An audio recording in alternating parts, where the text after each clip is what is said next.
Bismillahirrahmanirrahim. Assalamualaikum warahmatullahi wabarakatuh. Alhamdulillahirabbil alamin wassalatu wassalamu ala asyrafil anbiya'i wal mursalin sayyidina Muhammadin wa ala alihi wa sahbihi ajmain. Rabbi shrah li sadri wa yassir li amri wahlul 'uqdatam min lisani yafqahu qawli. Alhamdulillah, bersama saya lagi dengan Muhammad Hamdan Al-Ghazali dalam Tauhid Metafisik. Apa kabar kalian semuanya? Semoga disehatkan selalu, dilancarkan segala hajat dan urusan oleh Tuhan penguasa bumi, langit, dan diantara keduanya, karena itu adalah harta yang paling mahal di dunia, supaya kalian bisa bekerja, berkarya, mencari berkah Tuhan penguasa alam semesta. Nah, pada kesempatan yang berbahagia ini kita lanjut ya untuk NKH, Ngaji Kenyataan Hidup, episode yang ke-6. Yang di sini kita akan bahas tentang manfaat ego diri dan pengakuan ya. Ini sangat penting untuk meningkatkan kesadaran masing-masing dan kita eling-eling, dan tentunya tonton video ini sampai selesai supaya Anda mengerti, tidak gagal paham dan tidak menjadi fitnah karena kegagalpahaman Anda.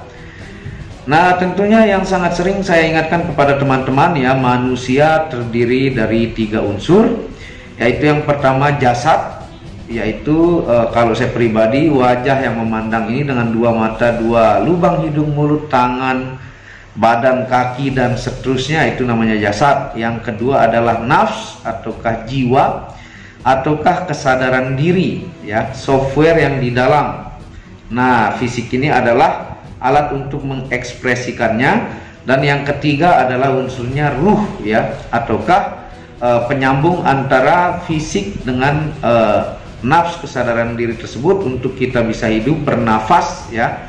Dan ketika kita meninggal, jasad itu lebur seperti sifatnya alam semesta, dan ruh kembali ke asal, innalillahi wa inna ilaihi raji'un, dariku kembali padaku, dan kesadaran diri itulah ataukah jiwa atau nafs itu yang dieksekusi.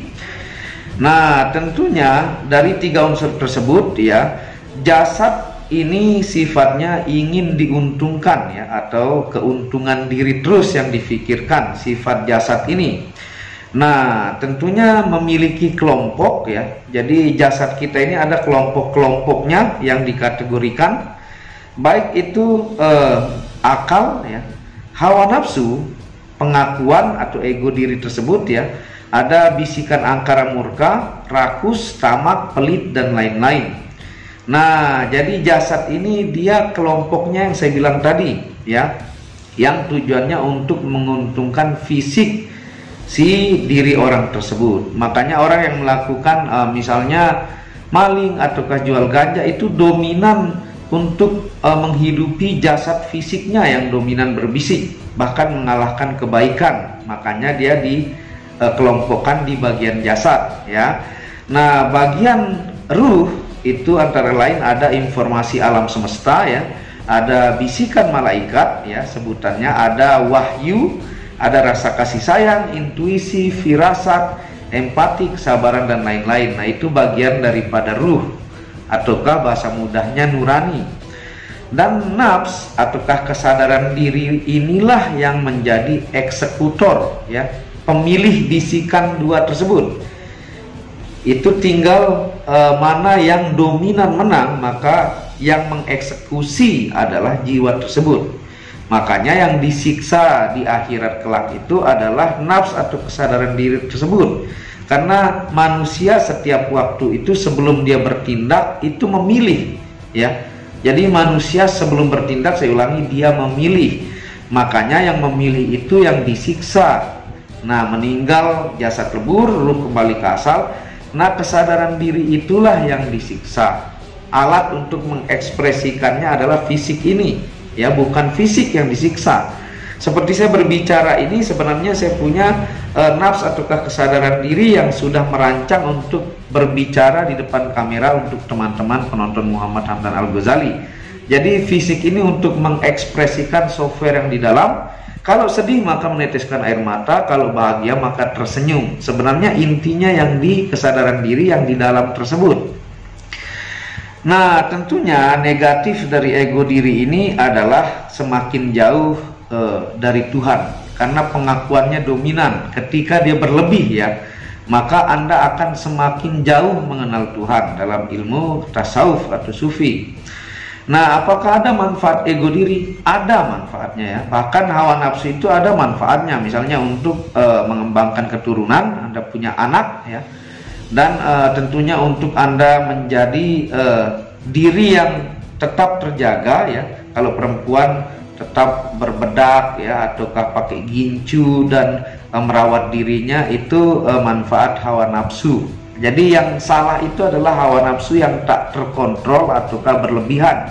Itu bisa menciptakan angkara murka. Begitu pula ego diri juga, itu ada manfaatnya, tapi ketika dia berlebihan bisa menjauhkan diri kita dari Tuhan dan menciptakan angkara murka. Nah, apa saja manfaat ego diri ya? Jadi ini ngaji yang simpel-simpel saja untuk meningkatkan kesadaran kita bersama. Saya juga belajar ya, mudah-mudahan ada ilmu tambahan dari video ini. Nah, manfaat ego diri yang pertama tentunya karena bentuk fisik manusia sama ya.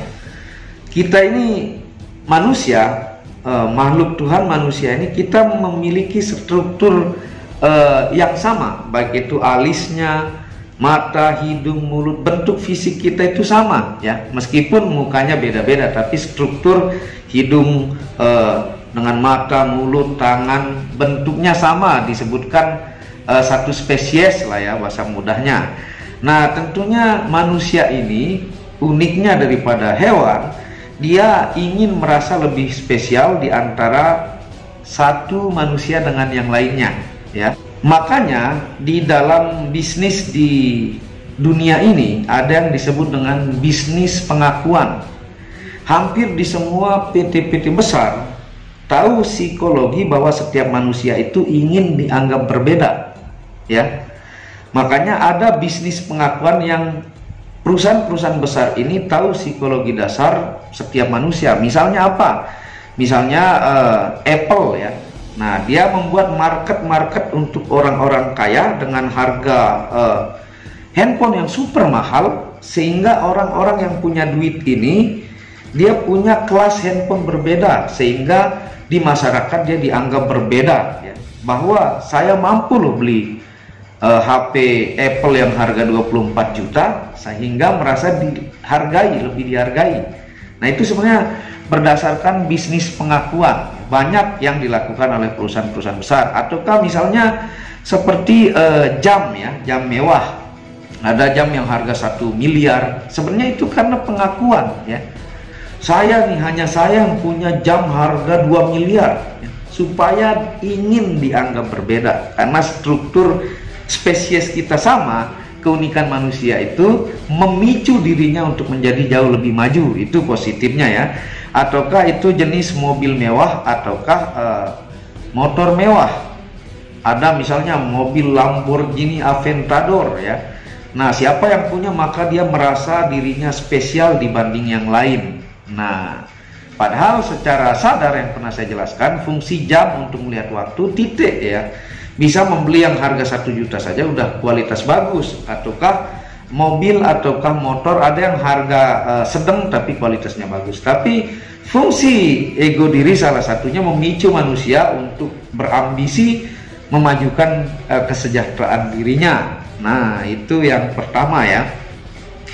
Terus yang kedua, manfaat ego diri ini, kelompok-kelompok tertentu ini jadi viral ataukah naik ya, baik itu di sejarah dunia. Misalnya kalau Anda bertanya, ada suku leher panjang yang Anda bisa lihat ya, gambar screenshotnya, yang disebut suku Karen dari Thailand ya, ataukah suku bibir piring yang disebut suku Mursi, Sarat, dan Suma dari Ethiopia. Nah, kalau Anda tanya kenapa mereka memanjangkan leher ya, atau kenapa dia bibirnya besar pakai piringan logam ya. Nah, jawabannya sebenarnya adalah karena mereka ingin dilihat oleh negara-negara lain. Bahkan dicatat di salah satu suku terunik di dunia. Mereka sebenarnya ingin mencari perhatian. Karena keegoan itu ada mulai dari diri, keluarga, kelompok, masyarakat, negara ya. Nah, jadi ada tatanan-tatanan keegoan tersebut. Nah, jadi jawabannya karena ketika suku tersebut tidak pernah diperhatikan oleh dunia, nah dia ingin dilihat oleh negara lain ataukah suku lain, sehingga dia membuat dirinya berbeda dengan taruh per panjang di lehernya sebagai standar kecantikan ataukah piring besi di bibirnya. Nah, itu jawabannya kalau Anda bertanya ya. Bahkan ada dalam kata-kata bijak Arab bahwa kalau Anda ingin diperhatikan orang, jadilah nyentrik ataukah berbeda dengan manusia lainnya ya. Itu Anda bisa cari ya tentang pepatah Arab tersebut.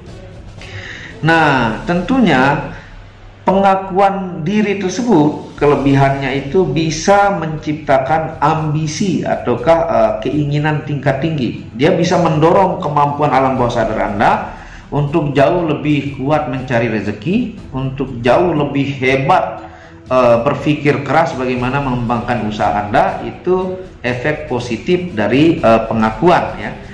Yang selanjutnya ya fungsinya, karena pengakuan diri ini juga didukung oleh sistem masyarakat. Mana maksudnya sistem masyarakat? Bahwa secara real-realnya ya, kebanyakan manusia itu dinilai dari harta bendanya, ataukah dia punya kekayaan ataukah kesuksesan. Semakin Anda punya kesuksesan, biasanya lebih dilihat sama orang. Itu kalau kita lihat yang nyatanya ya. Jarang yang melihat nih orangnya nih baik-baik tapi susah, biasanya agak kurang diperhatikan.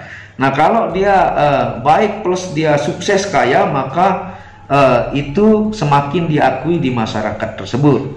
Nah, sehingga pengakuan inilah yang menciptakan keinginan yang super besar, yang membuat perlombaan antara setiap manusia karena spesies kita untuk dianggap berbeda ataukah dihargai. Nah, itu didukung oleh sistem masyarakat yang ada dari zaman dulu sampai sekarang ini ya. Nah, tentunya juga keegoan diri ini, ingin diakui inilah yang menciptakan peradaban ya.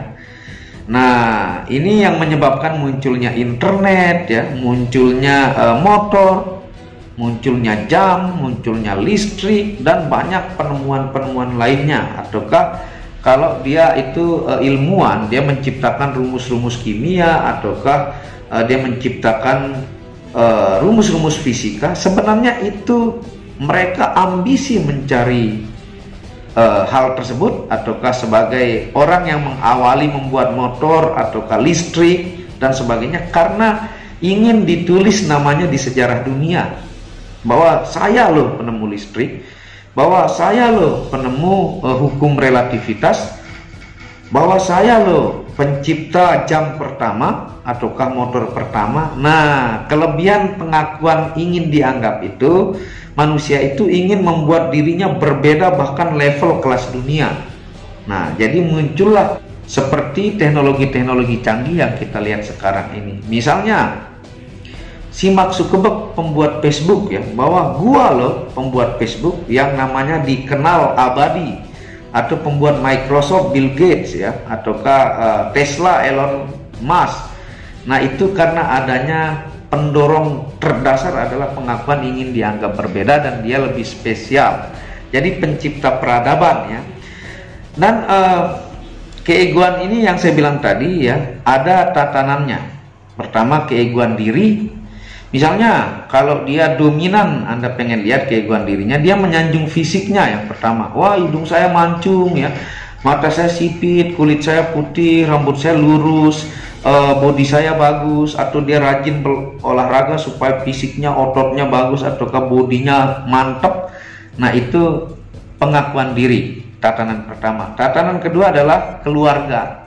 Makanya kalau Anda lihat orang yang dominan keegoannya, maka kalau dalam keluarga dia menyanjung anaknya sampai sejadi-jadinya. Wah, anak saya begini loh, hebat loh, baru setahun aja sudah begini dan sebagainya. Wah, saya punya kakak itu begini loh, luar biasa. Saya punya adik itu begini loh, luar biasa. Silsilah keluarga saya hebat loh. Nah, rata-rata manusia mengucapkan itu pengakuan yang level 2. Selanjutnya ada kelompok ya. Kelompok itu misalnya di Indonesia ada grup NU, ada FPI, ada misalnya itu Muhammadiyah dan sebagainya ya. Nah, apapun yang eksis sekarang itu adalah kemudian menciptakan ego dalam berkelompok. Makanya biasa kelompok ini lebih menyanjung kelompoknya sendiri dibanding yang lain. Itu wajar-wajar saja. Setelah itu ego dalam bernegara ya. Bernegara bahwa saya orang Indonesia itu jauh lebih hebat dibanding Thailand misalnya. Ataukah Indonesia itu jauh lebih hebat dari negara ini, negara itu. Begitu pula manusia di situ. Misalnya di Thailand, dia menyanjung negaranya yang paling baik, ataukah Malaysia negaranya yang paling baik, sama ya. Nah, itu keegoan dalam bernegara. Dan yang kemudian yang terakhir adalah yaitu munculnya pertandingan olahraga antar negara ya, untuk mengadu mana sih lebih spesial kemampuan Anda bermain bulu tangkis, ataukah main bola, ataukah pertandingan lain. Itu akibat keegoan dalam bernegara, dan positifnya bisa menjalin silaturahmi antar negara yang satu dengan yang lain. Nah, seperti itu ya. Yang salah itu adalah ketika dia berlebihan, maka itu yang akan menciptakan angkara murka, baik itu peperangan. Peperangan juga terjadi karena keegoan bernegara ya, bahwa gua loh negara superpower, lo nggak ada apa-apanya, gua bom lo, gua kasih nuklir lo. Ataukah adanya pertempuran perang dagang, nah, itu untuk keegoan bernegara bahwa gua loh pemegang kendali ekonomi terkuat di dunia. Nah, seperti itu ya. Ada positif, ada negatifnya. Yang dominan saya jelaskan adalah manfaatnya. Semoga berkah bermanfaat ya penjelasan pada kesempatan kali ini. Jadi kontrollah ego diri. Nah, ketika takluk ego diri kalau dalam ilmu ma'rifat ya, disitulah akan Anda lihat siapa Tuhan Anda, dan Anda akan menuju dimensi spiritual tingkat tinggi ketika pengakuan itu takluk. Karena kalau dalam bahasa ma'rifat, di alam semesta ini sebenarnya semuanya nggak ada, yang ada hanyalah Tuhan. Refleksi kita ini manusia, tumbuhan, hewan adalah refleksi Tuhan itu sendiri. Makanya dalam moto tauhid metafisik yang ada hanya satu, itu butuh pengkajian tingkat tinggi, yang salah satu ketika Anda mampu taklukkan ego ini, maka Anda akan tahu, Anda akan kenal, sangat-sangat kenal Tuhan Anda. Nah, terima kasih sudah menonton video Muhammad Hamdan Al-Ghazali ini. Apabila ada salah kata itu murni dari kebodohan saya sendiri, apabila ada benarnya itu datangnya dari Allah, karena saya juga makhluk lemah yang banyak dosa dan salah ya. Dan dukung channel ini untuk mengembangkan, dan klik tombol merah subscribe gratis dan lonceng notifikasi gratis, tidak ada ruginya. Wabillahi taufiq wal hidayah. Wassalamualaikum warahmatullahi wabarakatuh.